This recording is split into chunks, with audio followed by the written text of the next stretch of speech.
Hi, my name is Greg Fell. I'm Director of Public Health in Sheffield. So this is the situation report and epidemiology of the 11th of August. Case rate first, mid 400s per 100,000 over 7 days.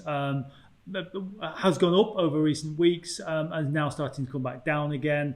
I think it will now stabilise at a fairly high rate. That seems to be the trend across most of Yorkshire, most of the country.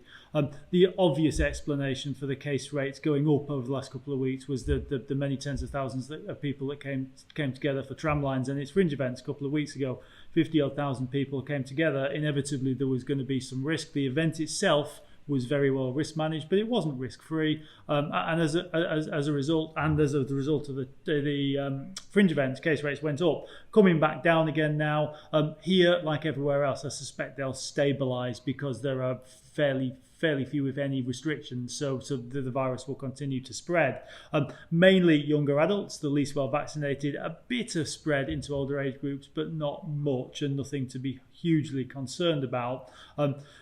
So we've been living more normally than we have been at any point in the last 18 months. We're out more, we're mixing more, we've all got more contacts. Accordingly, that gives the virus a chance to spread. And that was the cause of the rise in cases over the last couple of weeks.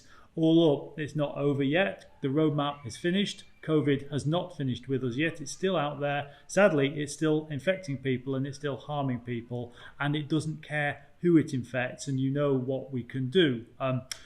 Hospitalisations, over the last couple of weeks, the rate at which people are being admitted to hospital is continuing to rise. Discharges are keeping pace, so hospitals aren't becoming more pressured, but they're at a fairly high rate of pressure, as is the rest of the health and social care system, and that matters. Appears to be levelling off slightly, and as a rule, it tends to be younger and unvaccinated people that are being hospitalised, and some of which are still being admitted to intensive care units. So it's still here and it's still harming people. So the roadmap is well over. COVID hasn't finished with us. It's still here. COVID certainly isn't over. It's still here. It's still infecting people at actually a really high rate, and that is causing some concerns, particularly the long-term consequences of COVID, and it will continue to spread unless we try and reduce the chances of spreading. So how? You know the score.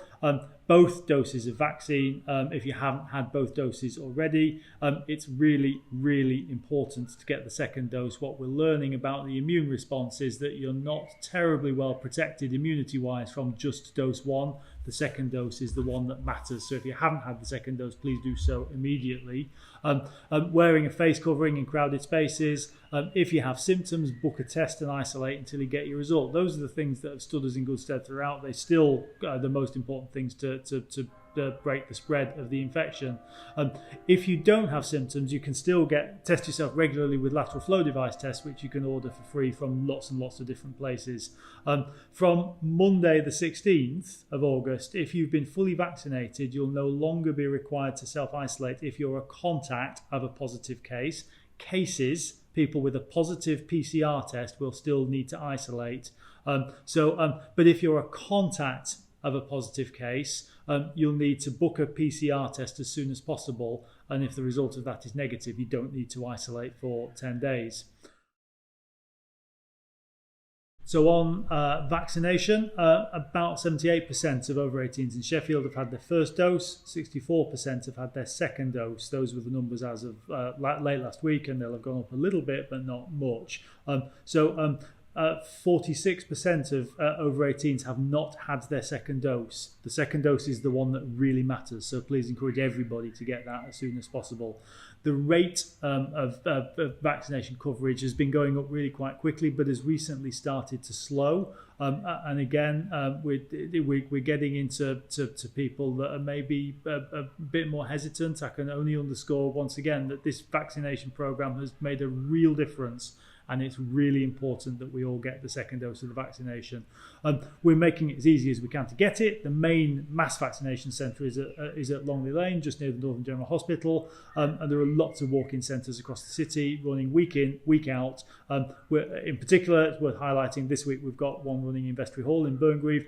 No appointment is needed. No registration with the GP is needed. You can walk in and you can get vaccinated. It's really easy.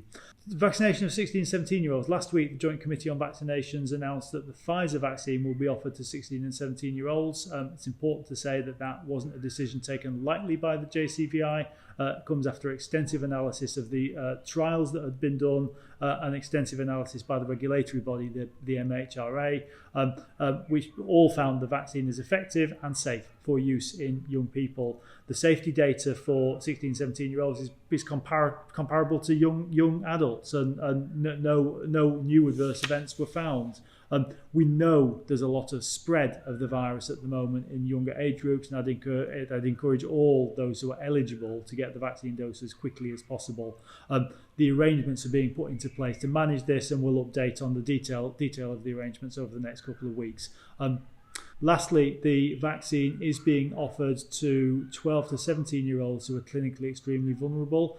That's been the case for some time, and we've widened that definition a little bit and now includes people between 12 and 15 with severe neurodisabilities, Down syndrome and immune suppression, and learning disabilities. And again, will be also offered to children and young people who live with an immune suppressed person. Again, the arrangements are being put into place quickly, and we'll be update on that soon.